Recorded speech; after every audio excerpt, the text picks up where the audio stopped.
to Enlightenment of Change on webtalkradio.net. I'm your host, Connie Whitman. As always, thanks for joining me this week.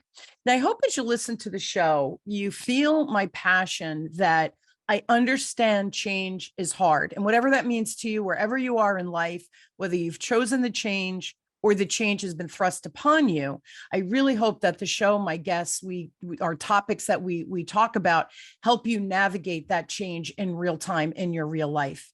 And to help you navigate that change, I have a free gift for you, of course.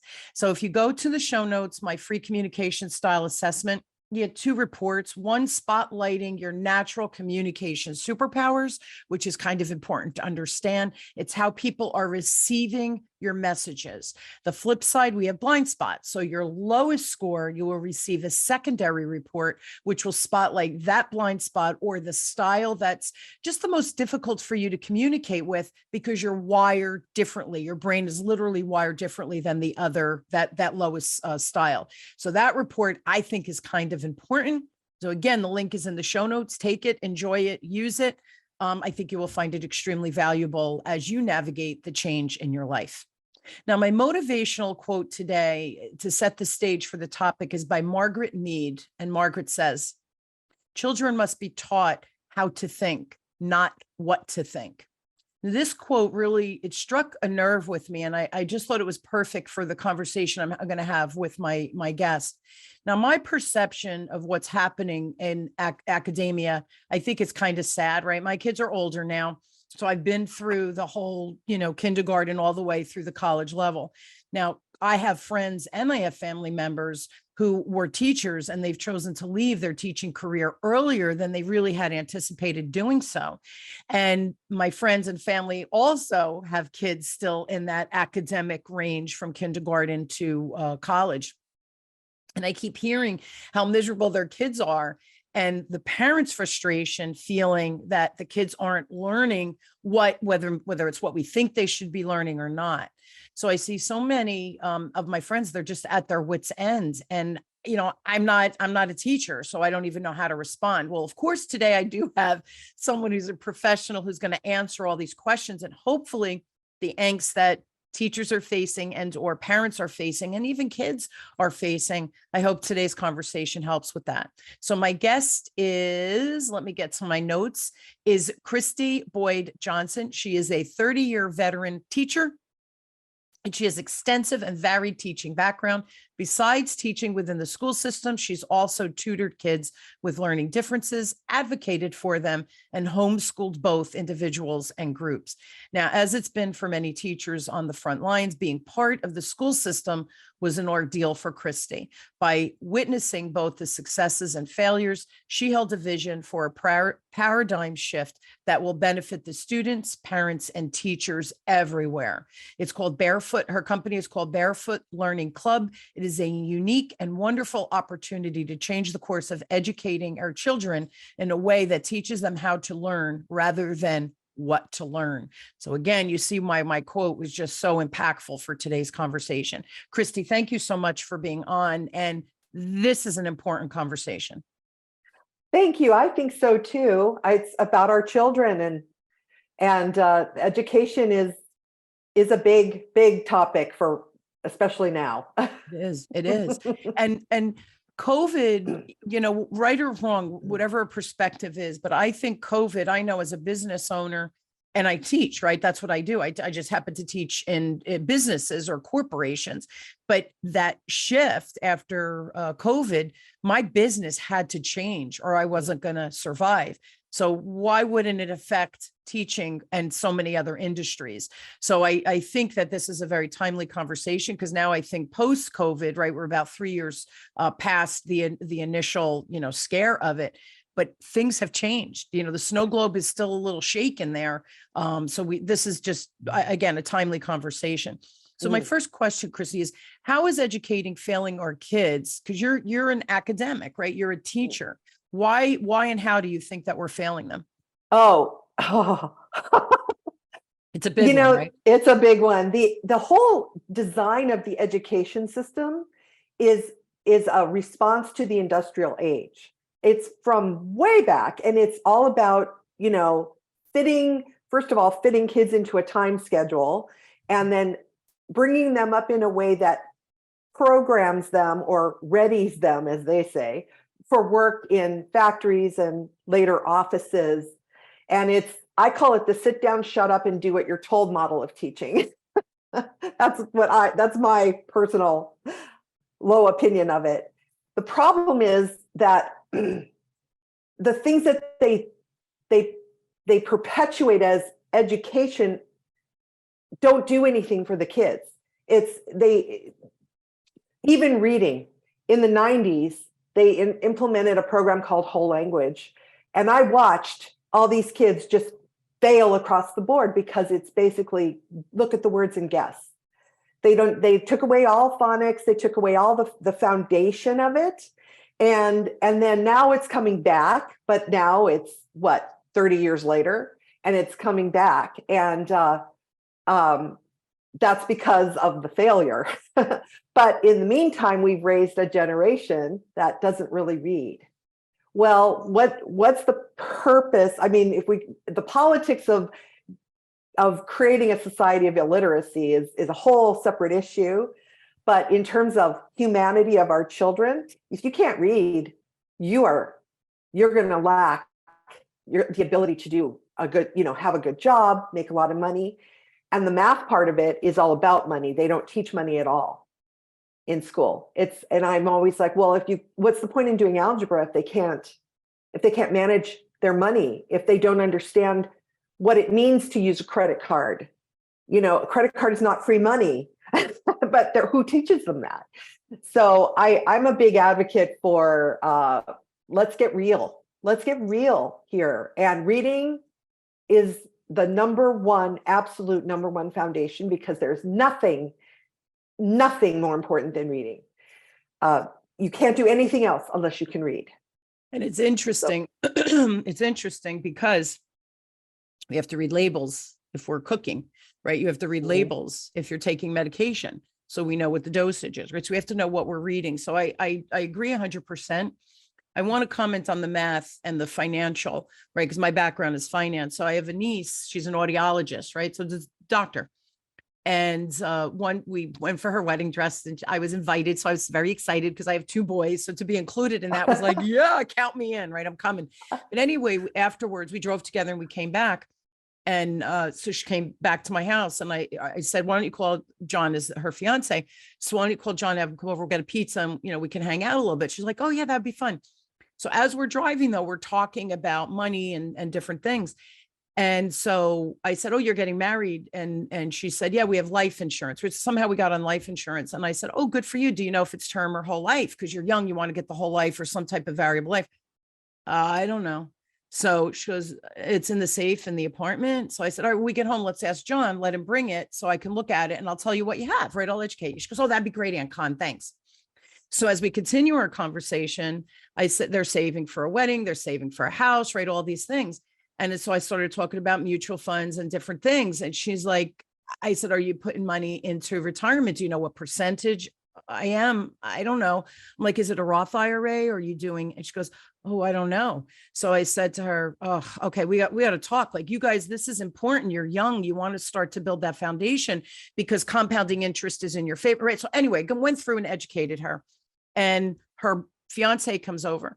And at the end, we ate pizza, right? We hung out a little bit. After about 2 hours, Kristy, they leave. And as she's going down the stairs of my house, she looks at me, she goes, hey, Aunt Con. I'm like, yes, Cece, what's up? She said, thank you for that. And she says, but here's an interesting thing. Now, she's a doctor, right? She goes, here's an interesting thing. I had to take sociology or music literature, whatever it is that these classes that are core classes in college. She says, my freshman and sophomore year. Why didn't they force me? She wasn't a finance major, right? She says, why didn't they, or a business major? She goes, why didn't they force me to take a finance class? I should know this, right? I'm an intelligent person. And her fiance does not have a business degree either. He came up through, he's an academic. And they both looked at us and said, thank you for this. And and I'm always, I don't want to overstep, because I'm not their parent. And, they were very appreciative to be educated on such an important topic. So I agree. We're failing our kids from grade school on up, because we're not teaching them to think, but we're not teaching them about money. And it's dangerous. It's just dangerous because we have to have fiscally responsible kids. Otherwise, what are we creating in the future? A future of debt, right? And that's just dangerous. Exactly. And I mean, how many families do you hear about where the kids maybe even tried to live on their own and then ended up having to move back home? And it's, and then, just understanding and seeing through some of the things that are going on in the world that maybe just are manipulations and aren't even, you gotta know, but it's so true. It's so real. And even when you bring it down to young children get that if they want a candy bar, they have to pay for it. That's right. They see their mom at the grocery store paying for the groceries. They get it. Why not start teaching them when they're little? I can't tell you how many students, when I've homeschooled, I've taken them out and I've said, you have $5 and you get to pick what you want, but don't forget, if you want something for $5, there's sales tax. And they go, what's that? And, explaining all that and understanding how to manage the money. And I've had every kid will say, I'll just ask my mom for more money. No, when you're a grown up, it's interesting. Doesn't work that way. But Kristy, even going out to dinner, right? You have to you tip, hopefully you tip the server, whoever, especially if they gave you good service, you want to tip them well. Yes. Well, how do you figure out the percent? I mean, this is basic life stuff. So I'm in agreement. So we talk about the paradigm shift. What is the paradigm shift and how do we make it happen so that it makes sense? But we have to make sure our kids can function as adults in all these capacities, reading, writing, mathematics, all of those things. So what's the big shift? The shift is, I'm seeing it happen. It's going to happen at the grassroots. It's going to start with parents taking back control of their children's education. And the reason for that is because changing the school system is like trying to build a house from the roof down. It just won't happen. They're not going to change anything because that's too much money. It's too much work, whatever. They're too programmed in their own ways.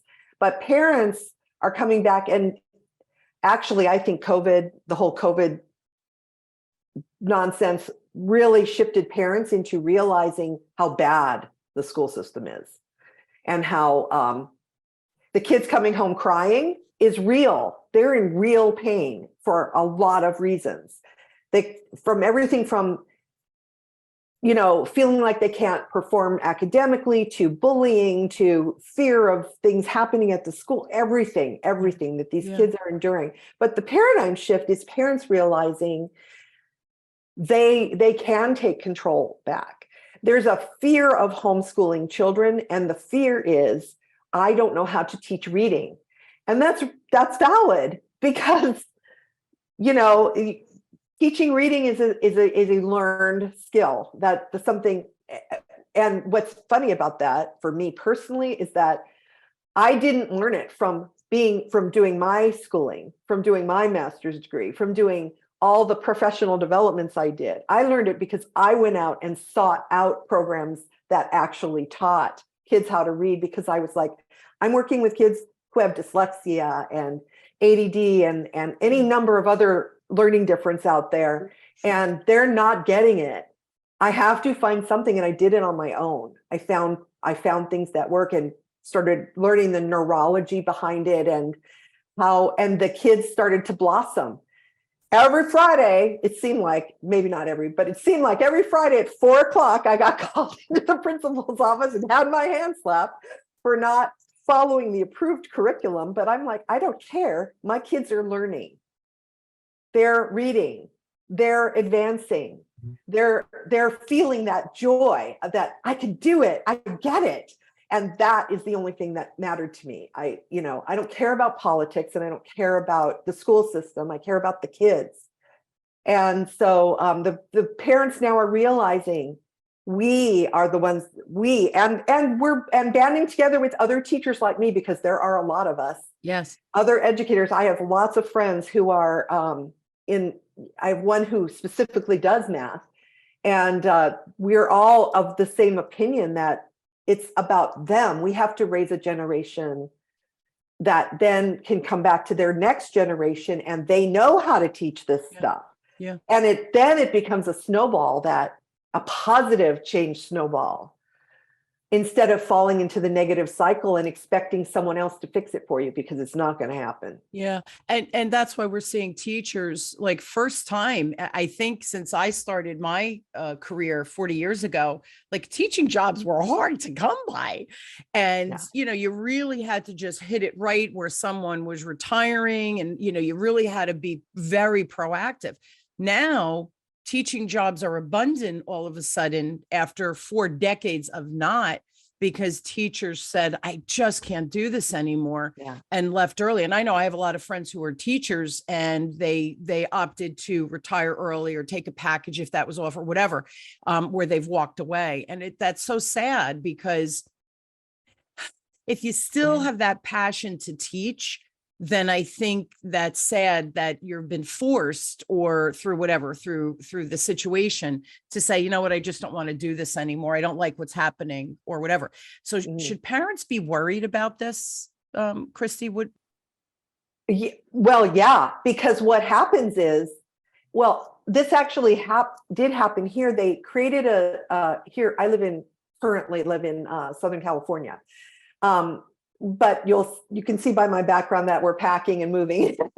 But they created a new kind of teaching credential, where they brought in people who worked in other fields that could come in as subs. And they said, your life experience qualifies you to teach. Well, okay, yes, I agree with that on some levels. I don't agree with it on the level of anyone who has never managed a classroom has no idea what they're walking into. My last classroom before all this shut down, I had 50 students. Oh my God. 50. And yes. And so they say 35. Yeah, maybe that's an average, but I had 50. And so did the other teachers in that were my co-teachers there. And managing a classroom with that many personalities, you have every range in the spectrum, from kids with real problems that create a lot of problems, and you spend most of your time keeping them from hurting someone else, to the kids who are the other end of the spectrum, the kids who are going to just take off and do it all on their own anyway, because they're smart and they get it and they're going to read. And the 20%. Yep. Right. And then everyone in the middle, who the kids who want to learn, the kids who don't want to learn, the kids who are struggling with learning disabilities, they lump them all together and expect the teacher to work a miracle. And it's not possible for one human being to manage all that. It's just not. So that kind of unrealistic expectations being dumped on teachers, they get to the point where they're so beaten down that they have to leave. And there's no help and there's no support. Except for the other teachers. We would always try to help each other, but in terms of the administration, and there's no help or no support. I also think, Kristy, it depends on the school system. So, and I could just speak here in New Jersey, right? Because that's my bandwidth of knowledge. But, coming up through the ranks, the school system my children went through, my one son had a little bit of an auditory processing that was diagnosed in second grade. Fast forward, now he's working and doing fabulous, but they taught him, we had an exceptional IEP, he had an IEP. We had exceptional programs for those independent learning and different things.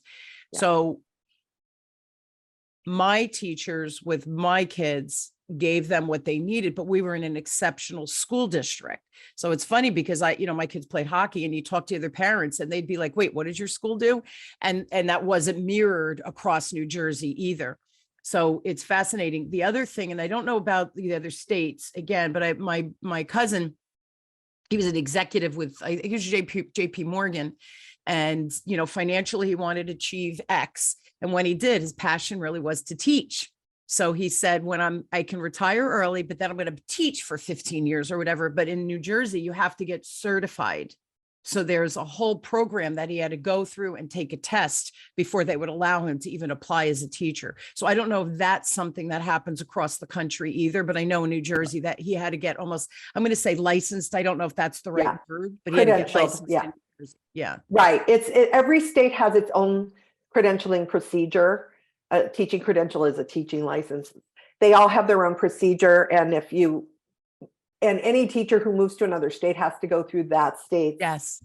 Yeah. So people tend to stay in their district because and also it affects their income and their levels and all this there's all this stuff that goes into all that. But in terms of the kids themselves, kids don't know any of this. They just know that they're succeeding or they're not.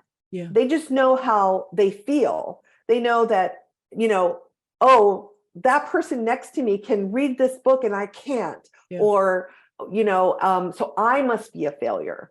And they don't realize that the system is failing them. That's right.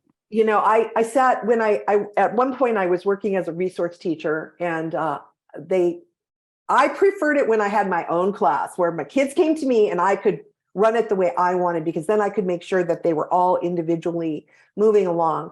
But sometimes what they had us do was push in, meaning if I had a group of my kids that were in a specific room, I would go in that room with them and the teacher would teach the class and I would support. Well, I was in a pre-algebra class with my kids and they had just implemented, and I'm going to be very honest here, I absolutely detest this Common Core.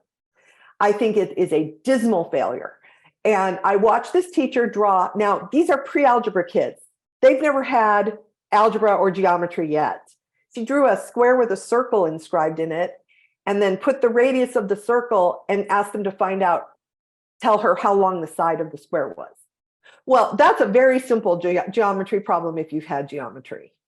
But these kids hadn't had it yet. And she had them going up to the board and trying to figure it out. And she said, and I quote, "It doesn't matter what your answer is. It only matters that you try to figure it out." Okay, but you aren't teaching them anything. You're not teaching them the skill. You're not giving them a foundation. You're just making them guess. And then when they fail, they're sitting down and they're sitting at their desks. And one girl was crying, and you're making them feel like failures.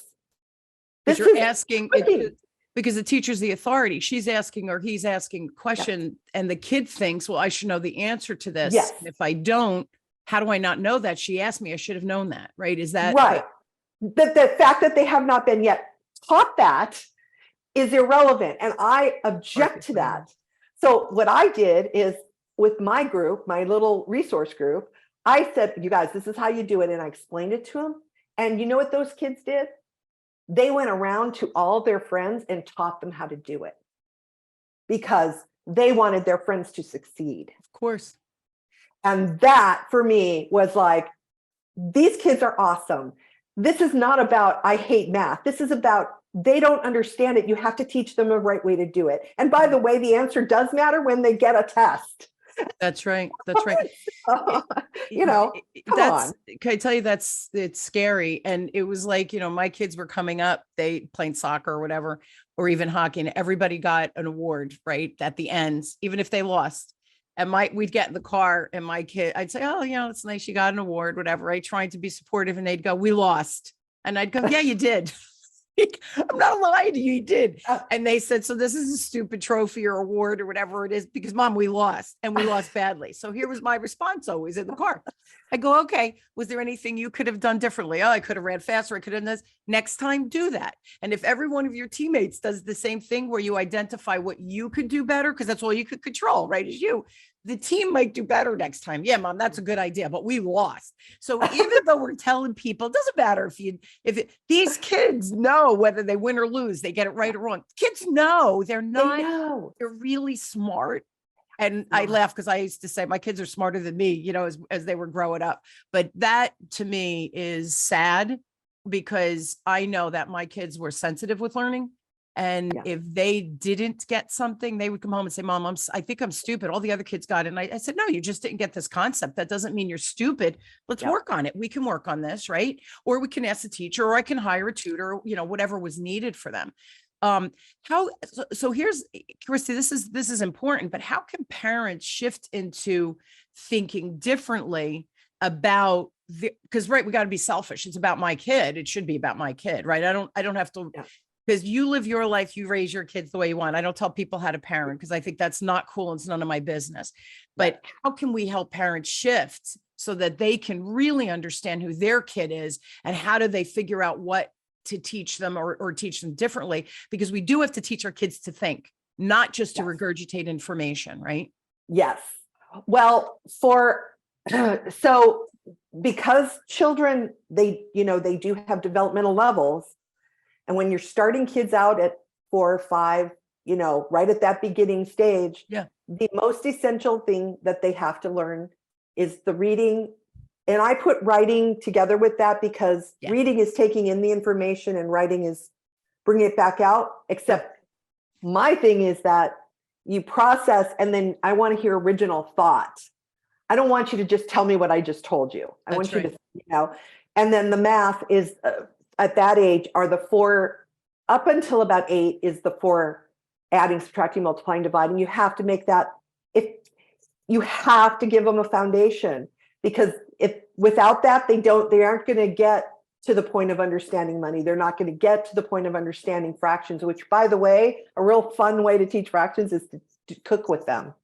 Let them read recipes. I love that. And let them figure out, oh, it's 1.5 cups. How are you going to make that work? And let them figure it out.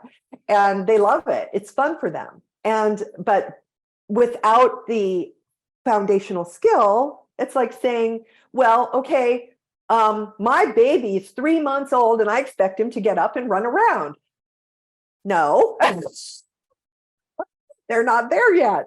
So that's the most important thing at that level, is giving them the ability to learn, which is reading, writing, and math. And then once you've gotten there, and that's what my business is, Barefoot Learning Club, is focused on.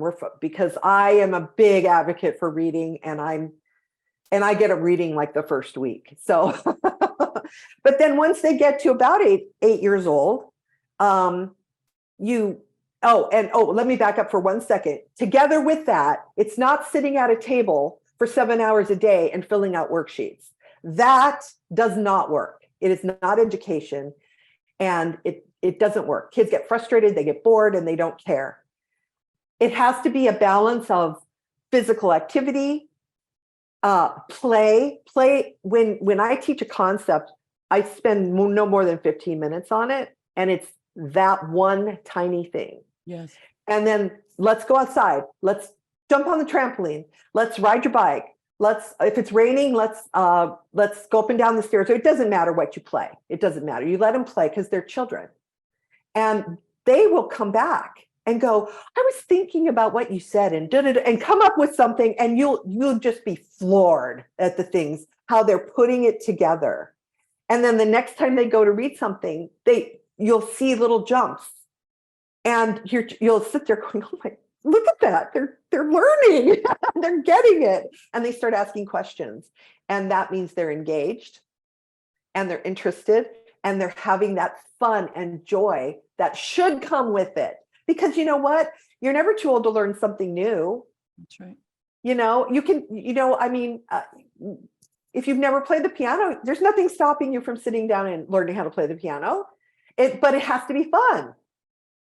If it's a tedious, boring, someone wrapping your knuckles with a ruler, you're not going to do it. You know what, Kristy, the funny thing with what you're saying is, as adults, right? I train for a living, and I teach sales, service, coaching, whatever the topic is that the client is asking me to perform for their teams. And this week, I was training. I had several training classes at one of my corporate clients. And one of the women, peer of mine, she was my age, and she came up to me and she said, Con, when I heard that we were going through the sales training and the culture that we're building here at the organization, she thought, more boring training. Like, here we go. What am I going to learn new? She's a peer of mine. We've been around. We've been through training. And she came up to me at the end and she said, that was amazing. I said, oh, I'm so glad. I'm glad you learned. She goes, I learned, I had fun. We giggled. You asked us what we thought. We broke things down. We were like, oh, I never thought of it that way. We had conversations. It wasn't just me as a talking head up there teaching. And I, like you, exactly what you said. So teach them that little concept. It's there. Let's do an exercise now. Think about this, or put them in groups or whatever it is. And then you debrief. The days will go fast and then they walked out. And at the end, one thing I do is I say to them, what is the one thing? Because it's exactly what you're saying before. Tell them the 3-month-old get up and walk. They don't know how. So I say to them, because I don't know what their skill level is. We're building a culture for this organization. You have people coming from all different areas.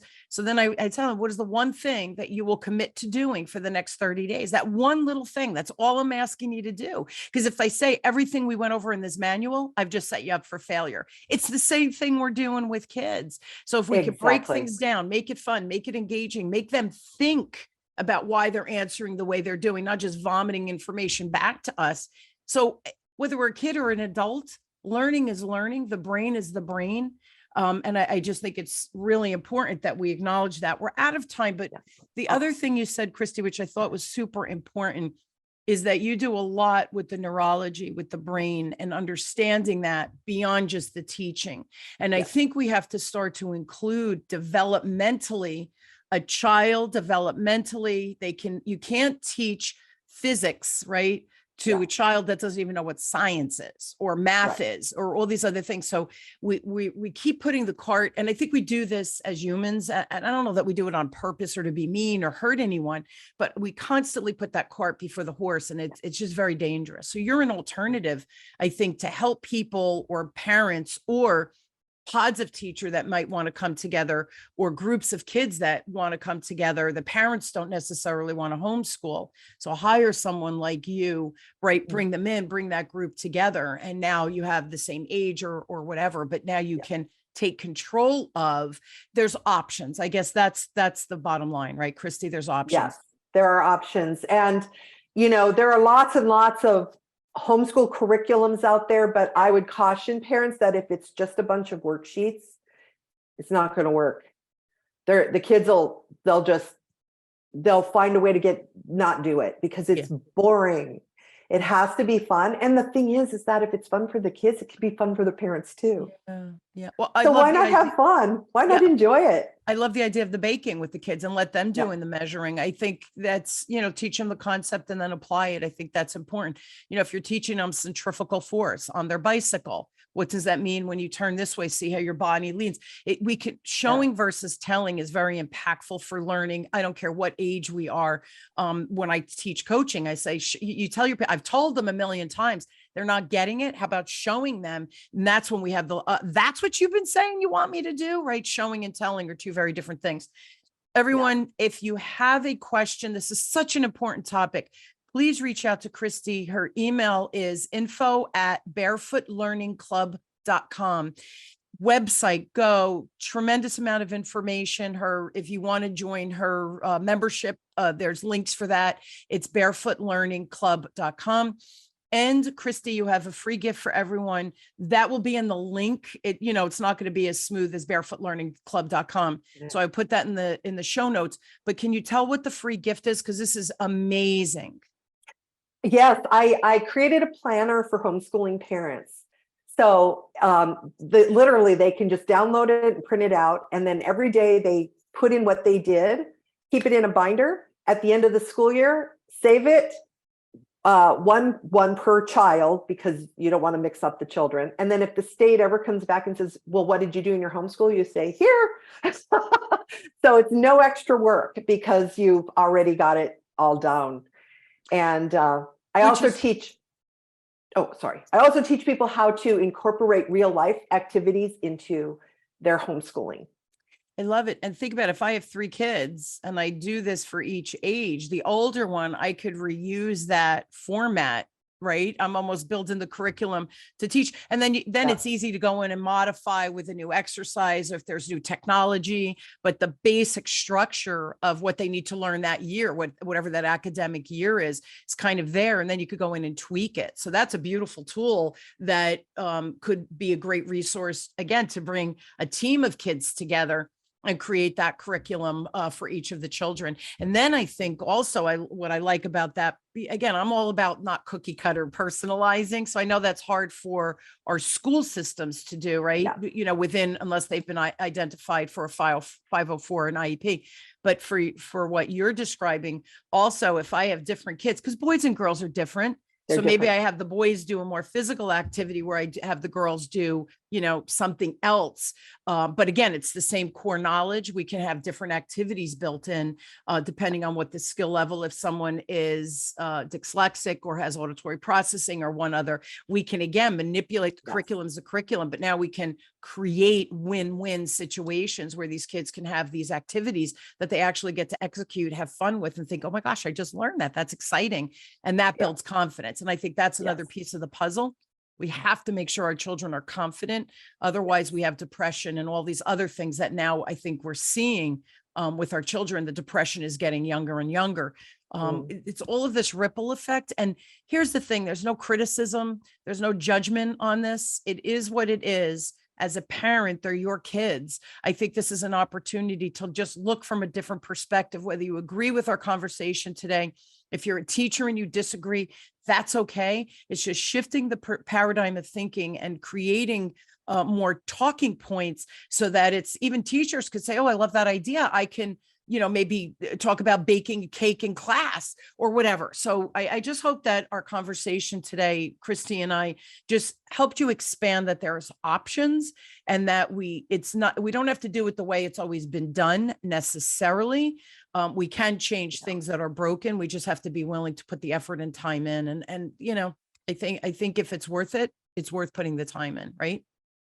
I think it's worth it. I don't think there's anything better in the world than seeing a kid light up and go, I get it. And especially kids who have been a little bit beaten down. Yeah. That's a shift. It is. It's confidence. Confidence is really important as we move forward. Kristy, thank you so much for sharing and for doing what you're doing out there, because I do think that homeschooling was a foreign concept. At least when I was, my kids were young, I was like, I'm working, I can't do that. Now we have these teachers that, are bringing children together using the parents' houses to do homeschooling. Like that wasn't even a thought when my kids were coming up. So I think all of the technology and all of these things now that we have resources has opened another door. We just have to keep exploring it to see if it's right for my kid, your kid, right? We got to do what's right for our kids so that they learn and grow to be amazing adults that we know that they can be. So thank you again for coming on and sharing. Yeah. And thank you for sharing that beautiful resource for anybody that is homeschooling or is thinking about homeschooling. Explore, maybe this is a perfect option for you. So thank you. Thank you again for that. I'm very excited about the conversation today. Thank you. So am I. Yeah, beautiful. And I hope you will join me weekly as we question, build, and discover together, no matter where you are on this journey of change, right? Today, we talked about education and our kids and what changes do we need to implement to make them amazing adults that they're destined to be. So I hope you saw value in that. Again, information is a beautiful thing, everyone. If we do nothing with it, it's simply information. We need to apply it and create that action out there. And that's when magic starts happening in our lives, in our kids' lives, in our academic lives, whatever it is. So thank you again, Kristy. Thank you for joining me. You've been listening to Enlightenment of Change with me, your host, Connie Whitman, on webtalkradio.com. Thank you again. And I truly hope you have an inspired week. Take one thought of our conversation today and apply it into your life, whether you're in corporate or with your kids. That, what I talked about with my training, it's the same idea.